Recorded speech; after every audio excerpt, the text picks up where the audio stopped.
Don't expect anything from us, Mom said. My brother smiled. I stayed calm. And then Grandpa stood up and said, "Good. Because everything now goes to her." Mom's face fell so hard it looked like she stopped breathing for a second. Before diving into the story, comment where you're watching from and don't forget to subscribe so you won't miss the latest stories. My name is Julia, and if you've ever sat at a family table feeling like you don't belong there, then you already know how I felt that night. I didn't walk into that dinner expecting a fight. Honestly, I didn't expect anything at all. That sentence, "Don't expect anything from us," was something I had heard in my house more times than I could count. I grew up with the kind of family that treated love like a paycheck. If you didn't earn it, you didn't get it. But that night, something shifted forever. The whole family was gathered at my parents' house. The long oak dining table, the crystal glasses Mom only brought out when she wanted to impress someone, the expensive centerpiece she bragged about. Everything was shiny, beautiful, and painfully fake. My mother loved appearances more than she ever loved people. My brother Mark sat on her right side like he always did, leaning back in his chair as if the world already belonged to him. He was the golden child, the pride, the one who deserved everything. Me? I was the quiet one, the mistake. The invisible daughter Mom tolerated, but never appreciated. Grandpa had asked all of us to meet that night. He said it was important. And when Grandpa said something was important, it usually meant he'd been thinking about it for months. We finished dinner, and Mom immediately reached for the wine bottle to refill her glass as if she needed strength for whatever Grandpa was about to say. I watched her swirl the wine, her expression already tight, already defensive. She had a way of preparing for battles that hadn't even started yet. Then Grandpa cleared his throat. He wasn't sick or weak, but he was definitely older. His hands shook slightly, his voice had softened over the years, but his mind was sharp. Sharp enough to cut through every lie, every manipulation, every spotlight my mother tried to shine on herself. "Before anything else," he began, "I want to talk about something important." Mom straightened. Mark sat up a little too. I stayed exactly where I was, silently praying that Grandpa wasn't about to announce something like going to a nursing home. The idea of him leaving his own house made my stomach twist. But then it happened. Mom turned to me, not Grandpa, not Mark, me. And she said, with this icy tone she used whenever she wanted to remind me of my place, "Julia, don't expect anything from us." Mark smirked. He didn't even try to hide it. He leaned back again like the comment was a private victory for him. I didn't react. I had learned a long time ago that reacting only gave them more power. I stared at my plate, took a small breath, and kept my face still. Then the chair at the end of the table scraped the floor. Grandpa stood up. "Good," he said, voice firm, cutting through the room like lightning. "Because everything now goes to her." The room froze. Mom's wine glass paused midair. Her eyes widened, and for a moment, I swear she forgot how to breathe. Mark's smirk fell off his face like someone had slapped him. Even the chandelier's light seemed to shift. I blinked. I wasn't sure I heard him right. "Me? Everything to me?" Grandpa didn't sit back down. He planted both hands on the table like he was anchoring himself, like he wanted to be absolutely certain no one misunderstood. "I've made my decision," he said. "Julia is the one who's been there for me. Julia is the one who shows up, listens, helps, cares when nobody else does." My mom opened her mouth, closed it, then opened it again. She looked like a fish pulled out of water, shocked, panicking, desperate for control. "What do you mean, everything?" she asked, her voice thin.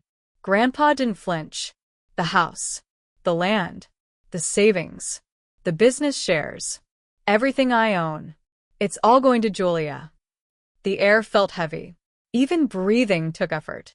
Mark's voice came out like a hiss. "This is a joke, right?" "No," Grandpa said, completely calm. "It's the truth. And it's final." Mom slammed her wine glass down so hard liquid splashed onto the table. "Dad, this is ridiculous. You're punishing me, for no reason." Grandpa looked directly at her, and I had never seen his eyes so disappointed. This isn't punishment, he said. This is recognition. She earned my respect. She earned my trust. And she earned my love. You two don't seem to understand what those words mean anymore. My throat tightened. I didn't know what to say. I had never expected anything from my family. Not love, not support, not money, nothing. And now here was Grandpa, giving me everything I never even asked for. Mom tried again. Dad, you can't do this. Mark is your grandson too. Grandpa nodded. Yes. And he's still young. He can still learn how to build a life. But Julia built herself despite everything. He turned to me, then really turned to me and smiled gently. You're the one who stayed kind. My eyes stung, but I blinked the tears back. I wasn't going to cry in front of them. Mom clenched her jaw. Mark looked at me like I had stolen his identity. And I just sat there, still quiet and shocked. That night was the moment everything changed. But trust me, it wasn't even close to the end. It was only the beginning of a revenge they never saw coming. The silence after Grandpa's announcement stayed in the air long after the dinner ended. Mom didn't speak to me. Mark wouldn't even look at me. And Grandpa, he just gently squeezed my shoulder before leaving the table, giving me a look that said, "It's okay. You deserve this." But the truth? I didn't feel victorious. I felt uneasy. When I finally went home that night, my mind was a storm. I wanted to feel grateful, relieved, even, but instead I kept replaying everything that had happened. Mom's words. Mark's smile. Grandpa standing up for me. The stunned silence. Who would have thought that the girl who was always told she was less would suddenly be the one chosen for everything? But that wasn't why I couldn't sleep. Something in Mom's expression haunted me. It wasn't sadness. It wasn't shock. It was something sharper. Something dangerous. And I knew my family well enough to know that they'd never just accept something quietly. 2 days passed before the first phone call came in. It was Mom. She never called me unless she wanted something. "Julia," she said with a sugar-coated voice she used with strangers, "can you come over? We need to talk." My stomach tightened, but I forced my voice to stay calm. About what? You know what. Just come. She hung up. I stared at my phone. Not a please. Not a how are you? Just an order. Like always. But I went. Because even if they treated me like an outsider, I needed to know what they were planning. When I arrived, the house was spotless. Cleaner than usual. Mom always cleaned excessively when she was trying to control something. Mark was sitting on the couch, arms crossed, face tense. Dad was in his usual spot by the window, pretending to read the newspaper, but really listening to every word in the house. Mom walked in with this tight smile. "So," she said, "about everything your grandpa said." I nodded cautiously. "Yeah. You know it was ridiculous, right?" I blinked. "Ridiculous?" Mom sighed dramatically. "Julia, come on. Let's be realistic. Grandpa is old. His mind isn't what it used to be." Mark chimed in. He's confused. "He doesn't know what he's doing." I felt heat rising in my chest. It wasn't anger, yet, but close. "Grandpa knows exactly what he's doing," I said quietly. Mom stepped closer. "Julia, listen to me carefully. You are our daughter. We love you. But it makes no sense for everything to go to you. Your brother has a family to think about. He has responsibilities. She stopped, searching for a word. "You have time. You can still build your future." There it was. The same belief she had always carried. Mark deserved everything because he existed. I deserved nothing because I existed quietly. "Mom," I said slowly. "Grandpa made his choice. And you're going to give it back," she said, crossing her arms like she had already made the decision for me. Ist her, stunt. "What?" "You heard me. You're going to talk to Grandpa and tell him to put everything in Mark's name, where it belongs." I laughed, just once, a small exhale of disbelief. No. "I'm not doing that." The mask on her face cracked instantly. The fake smile was gone. Her eyes went cold. "You ungrateful girl," she whispered, voice sharp. "After everything we've done for you." "Like what?" I asked, finally letting my voice rise. "What exactly have you done for me?" She blinked, offended. "We raised you." "Barely," I said. "You fed me. You housed me. But did you ever love me? Did you ever support me? Did you ever treat me the same as Mark?" Mark scoffed. "Stop playing the victim." I turned to him. "I'm not playing anything. This is the truth." Mom pointed at me like she was lecturing a stranger, not her daughter. "If you don't give everything back to your brother, you can forget about being part of this family." I went completely still. And then I smiled. "Mom," I said softly, "you already made that clear a long time ago." Her jaw tightened. "So that's it? You're choosing money over family?" I shook my head. No. "You chose money the day you decided Mark mattered more than I ever would." The room went silent. Dad lowered his newspaper, but still didn't speak. He never defended me, never challenged Mom. He just existed in the background, silent, distant. I used to hate him for that. Now I just felt tired of expecting anything different. Mom leaned in closer, her voice dropping to a harsh whisper. "Listen to me, Julia. Don't test us." I swallowed. "I'm not testing anyone. I'm respecting Grandpa's decision." She stepped back, furious. Fine. "If this is how you want it, then don't come back here expecting anything. Don't ask us for help. Don't expect us at birthdays, holidays, nothing. You're on your own." I nodded slowly. "I've always been on my own." I walked out before she could say anything else. And as I got into my car, hand shaking slightly on the steering wheel, I realized this wasn't about inheritance anymore. This was about control, about power, about a family who never believed I deserved anything. But I had no idea that they were just getting started. The real conflict was still ahead, and it would take everything in me to survive it. I didn't speak to my family for the next week.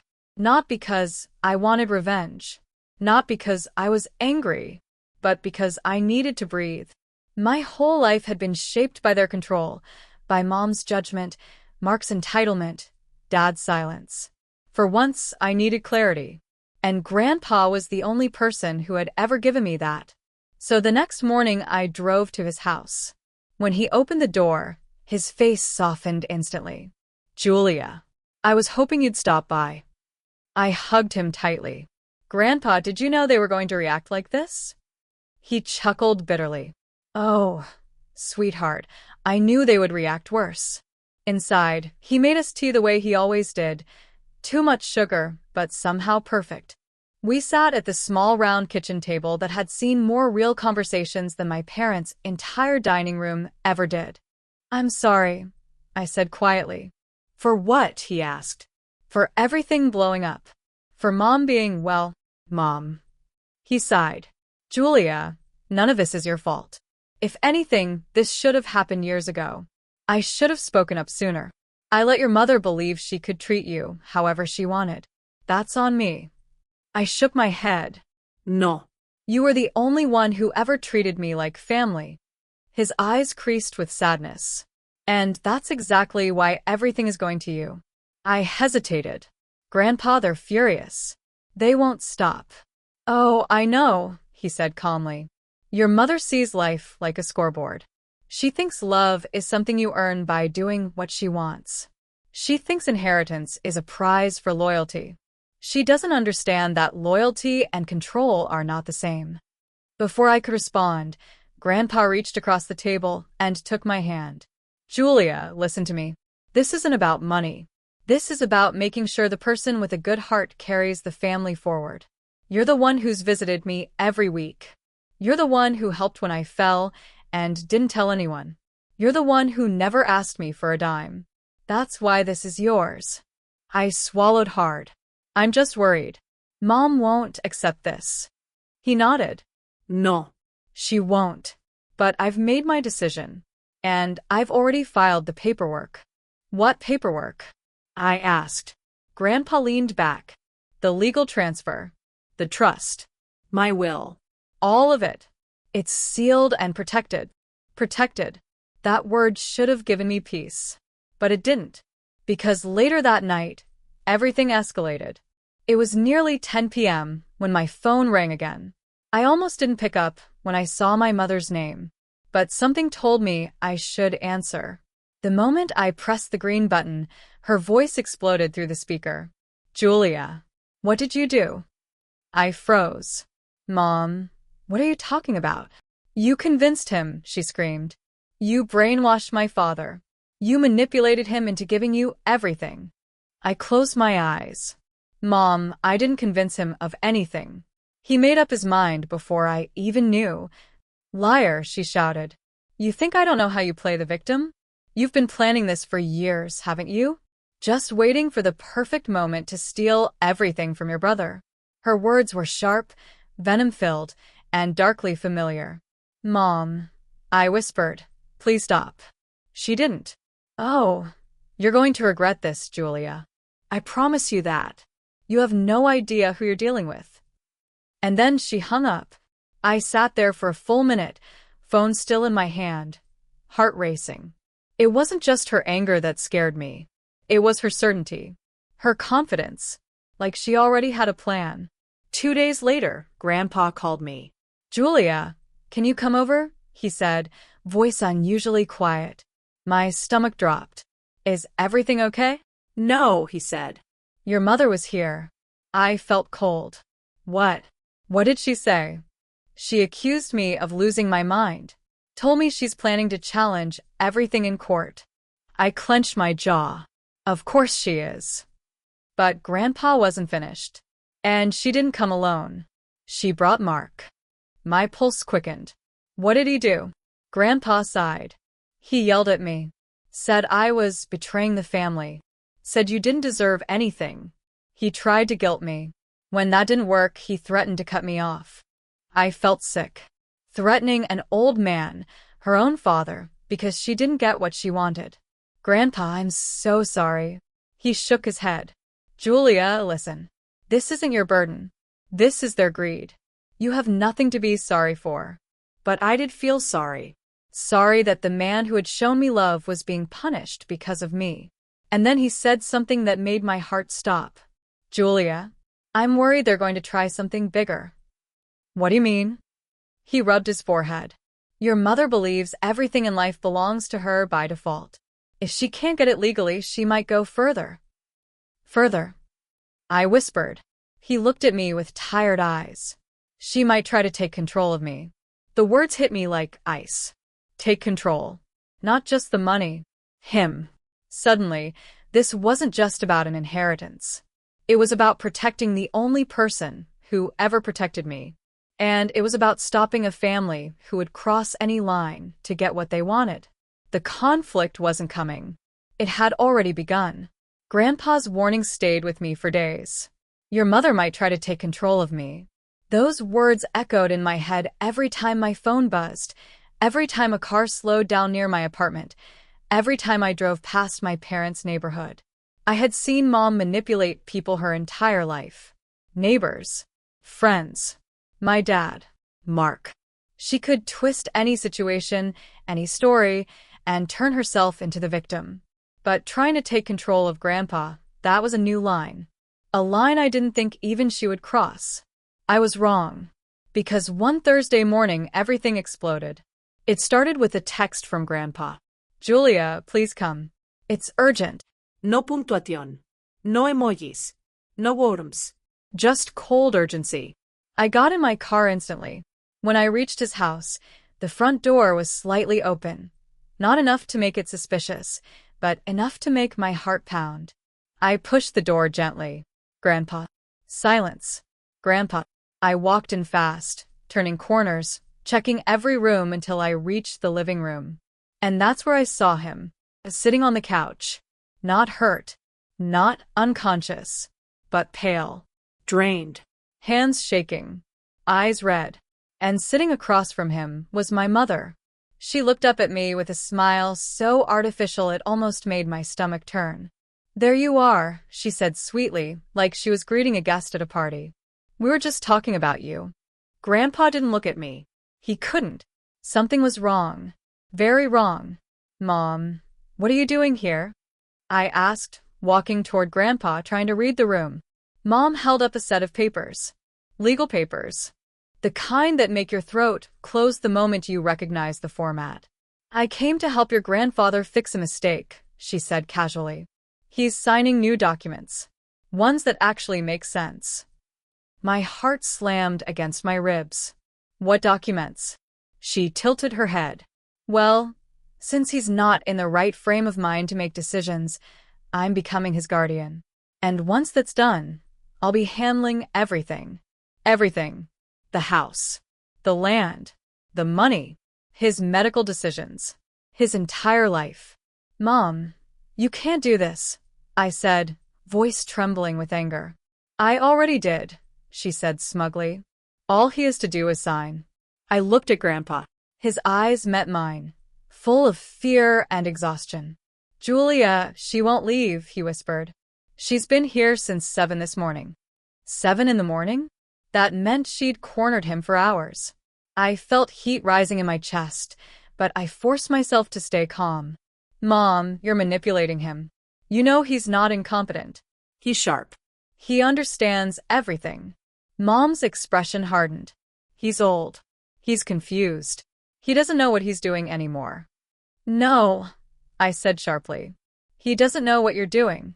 She stepped closer, her voice turning cold. Julia, listen to me. You have 2 choices. You either step aside, or I will make sure you're legally cut out of this family permanently. I almost laughed. Mom, you cut me out years ago. She didn't like that. I could see the flash of anger in her eyes. Mark agrees with me, she snapped, as if that was supposed to mean anything. Of course he does, I replied. Because you raised him to believe everything is his. She pointed at the papers on the table. Your grandfather is going to sign these, Julia, whether you like it or not. Grandpa's voice cracked. I don't want to sign anything.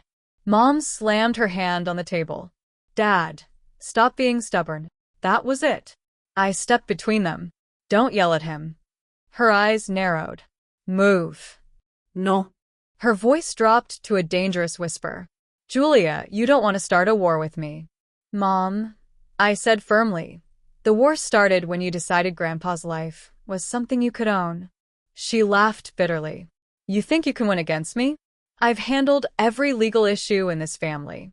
I know every loophole. You don't need loopholes, I said. You need permission. And Grandpa isn't giving it. She grabbed the pen, shoved it into Grandpa's hand, and said, sign it. Something inside me snapped. I grabbed the pen out of her hand and threw it across the room. Mom spun toward me, furious. How dare you? How dare you? I shot back. He's not property. You can sign away. He's a human being. And he said no. Before she could respond, I pulled out my phone. I hit record. Mom froze. What are you doing? She demanded. I held the phone steady. Go on. Tell him he's incompetent. Tell him you've been here for hours forcing him. Tell him he doesn't have a choice. Say it. She backed up a step. Turn that off. No, I said calmly. Because this is evidence. You're attempting to coerce an elderly man into giving up his rights. And I will take this to court. I will take this to every lawyer in the state. And I will win. Her face drained. Grandpa exhaled shakily, like he'd been holding his breath for hours. Mom's voice trembled for the first time. You wouldn't. Oh, I would, I said. And I will. She stared at me, jaw tight, breathing harsh. Then she grabbed her purse and stormed out, slamming the door so hard the windows shook. When the echo faded, Grandpa looked at me with relief flooding his tired eyes. You saved me, he whispered. I knelt beside him and held his hand. No, Grandpa. I just stopped them. You saved yourself by trusting me. But deep down I knew something. This wasn't over. They wouldn't give up easily. And the next move they made would be even bigger. The endgame was coming, and it would change everything. When we got home, the atmosphere was ice cold. My son kept asking his mother, "Mom, how could you do this? You said the account had money." She didn't say a word. She just sat on the sofa, shaking because she finally realized the truth she'd been hiding for years was out. She had been secretly using my mother's card for months. Not $75,000. Not $130,000. But over $200,000 all gone. My mother didn't shout. She simply placed the bank statements on the table and said, "I kept quiet for my son, but today, you embarrass me in public. Now you'll face the consequences." My wife broke down crying, begging, apologizing, saying she'd pay it all back. But my mother calmly replied, "You will pay back every cent, because tomorrow morning, I am pressing charges." That night, my wife slept alone in the guest room. My son sat outside my mother's room crying, realizing his nice wife wasn't innocent at all. And as for the card, my mother cut it in half and said, "Next time you want to impress your wife, use your own money." The revenge was complete. The truth was exposed. And the family finally saw who the real problem was. If you enjoyed this story, don't forget to like the video, subscribe to the channel, and hit the bell icon so you never miss a new episode of Revenge Files. Thanks for watching.